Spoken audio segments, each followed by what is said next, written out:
చూస్ country delight, live better. ఇప్పుడే country delight app ని download చేసుకోండి. ఆపరేషన్ సింధూర్ తర్వాత ఆత్మనిర్భర్ భారత్ అంటే డిఫెన్స్ ఇండస్ట్రీనే అనేటువంటి అభిప్రాయం అందరిలోనూ కలుగుతోంది. దీన్నే ఎక్స్ట్రాక్ట్ చేసేటువంటి పనిలో ఆంధ్రప్రదేశ్ సీఎం చంద్రబాబు నాయుడు ఫోకస్ పెట్టారు.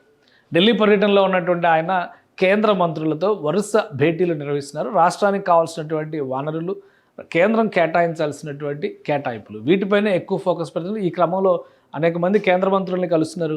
రాష్ట్రానికి సంబంధించి రక్షణ రంగ పరిశ్రమలు తీసుకురావడం కూడా ఒక పెద్ద లక్ష్యంగా చంద్రబాబు నాయుడు గారు పెట్టుకున్నారు.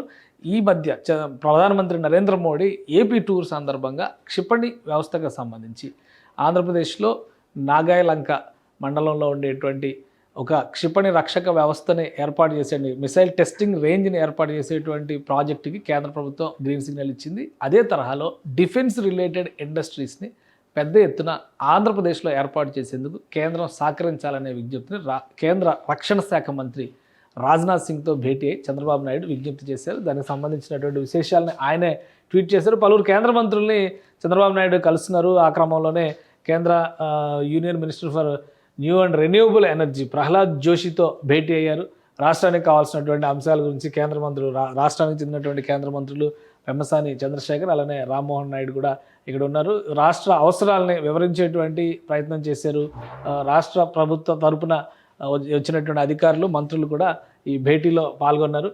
రాష్ట్రానికి సంబంధించి 20 లక్షల వరకు రూఫ్ టాప్ అంటే పిఎం సూర్యఘర్ ముఫ్త్ బిజిలీ యోజన అని కేంద్ర ప్రభుత్వం ఒక పథకాన్ని అమలు చేస్తుంది. దానికి సంబంధించి 20 లక్షల కనెక్షన్స్ కావాలనేటువంటి విజ్ఞప్తి. దాదాపు 30 లక్షల కనెక్షన్స్ అడిగారు. ఉచితంగా ఇచ్చేవి 20 లక్షల కనెక్షన్స్ ఉండాలి. 10 లక్షల కనెక్షన్స్ వరకు సబ్సిడైజ్డ్ కనెక్షన్స్ని ఇవ్వండి అనేటువంటి విజ్ఞప్తి చేశారు. పిఎం సూర్యఘర్ ముఫ్త్ బిజిలీ యోజన ఈ పథకం అంటే ఎస్సీ ఎస్టీలకి చెందినటువంటి కుటుంబాలకి ఉచితంగా ఏర్పాటు చేస్తారు. అంటే విద్యుత్ సప్లై కూడా ఉచితంగా వాడుకునేటువంటి అవకాశం ఉంటుంది. అంతా కూడా సౌర ఫలకాలను ఏర్పాటు చేయడం ద్వారా విద్యుత్ జనరేట్ చేసి ఆ కుటుంబానికి ఉచిత విద్యుత్ ఇస్తారు. అక్కడ ఉండేటువంటి సర్ప్లస్ పవర్ని మెయిన్ గ్రిడ్కి కనెక్ట్ చేస్తారు. సో దానికి సంబంధించినటువంటి చర్చ జరిగింది. ఆ అంశాన్ని చంద్రబాబు నాయుడు షేర్ చేశారు. దీంతోపాటు రక్షణ శాఖ మంత్రి రాజ్నాథ్ సింగ్తో జరిగినటువంటి భేటీ సారాంశాన్ని కూడా ఇందులో వివరించారు. రక్షణ శాఖ మంత్రి రాజ్నాథ్ సింగ్తో ఈ ప్రతినిధులందరూ కూడా, రాష్ట్ర ప్రతినిధులు, మంత్రులు, ఎంపీలు అందరూ కూడా భేటీ అయ్యారు. సో ఇక్కడ డిస్కస్ చేసింది ఏంటంటే డిఆర్డిఓ లింక్డ్ ఇండస్ట్రీస్ని ఆంధ్రప్రదేశ్లో ఫోకస్ చేయాలనేటువంటి విజ్ఞప్తిని కేంద్ర మంత్రికి చేశారు చంద్రబాబు నాయుడు గారు. దీనికి ప్రధానమైనటువంటి కారణం ఈ మధ్యకాలంలో ఆత్మనిర్భర్ భారత్ పేరుతో అనేక పరిశ్రమలు దీనికి సంబంధించినవి వస్తున్నాయి. సో ఇక్కడ ఏం మెన్షన్ చేశారనేది మనం ఒకసారి చూస్తే కనుక, we discussed a comprehensive road map for Andhra Pradesh to emerge as a corner store of India's defence and aerospace future.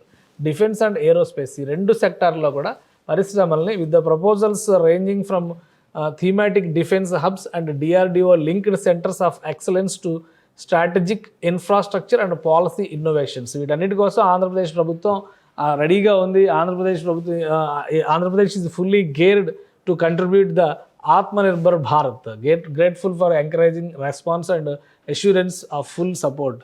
So ఇది కేంద్ర మంత్రితో జరిగినటువంటి భేటీ సారాంశం.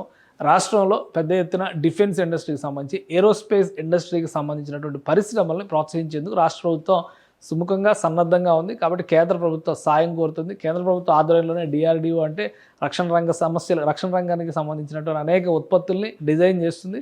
సో ఈ మధ్యనే మిసైల్ టెస్టింగ్ సెంటర్కి సంబంధించి ఒక క్లియరెన్స్ వచ్చింది. ప్రధానమంత్రి శంకుస్థాపన కూడా చేశారు. దాదాపు 1500 కోట్ల రూపాయలతో ఉమ్మడి కృష్ణా జిల్లా తీరంలో ఏర్పాటయ్యేది, అంటే సముద్రానికి దగ్గరలో ఏర్పాటయ్యేటువంటి మిసైల్ టెస్టింగ్ రేంజ్ అది.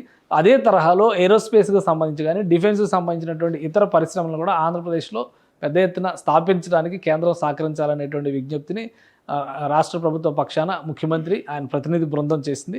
కేంద్రం ఈ మధ్యకాలంలో ఈ ఆల్టర్నేటివ్స్ పైన ఎక్కువగా ఫోకస్ పెడుతుంది. ఏరోస్పేస్కి సంబంధించి, డ్రోన్ టెక్నాలజీస్కి సంబంధించి కూడా ప్రోత్సాహకాలు ఇవ్వడానికి దానికి కావాల్సినటువంటి క్లీన్ పాలసీస్ని కేంద్ర ప్రభుత్వం తీసుకొచ్చింది. సో రాష్ట్ర ప్రభుత్వం, కేంద్ర ప్రభుత్వం డబుల్ ఇంజిన్ సర్కార్ ప్రస్తుతం ఆంధ్రప్రదేశ్లో నడుస్తుంది. కాబట్టి సమన్వయంతో కొన్ని పరిశ్రమలను ఆంధ్రప్రదేశ్కి తీసుకొచ్చేటువంటి ప్రణాళికని ఏపీ సర్కార్ రెడీ చేసినట్టుగా మనం భావించవచ్చు. కేంద్ర మంత్రి స్పందన కూడా పాజిటివ్గా ఉందని చంద్రబాబు నాయుడు గారు అంటున్నారు. కాబట్టి ఎలాంటి పరిశ్రమలు రాబోతున్నాయో కాలం నిర్ణయిస్తుంది.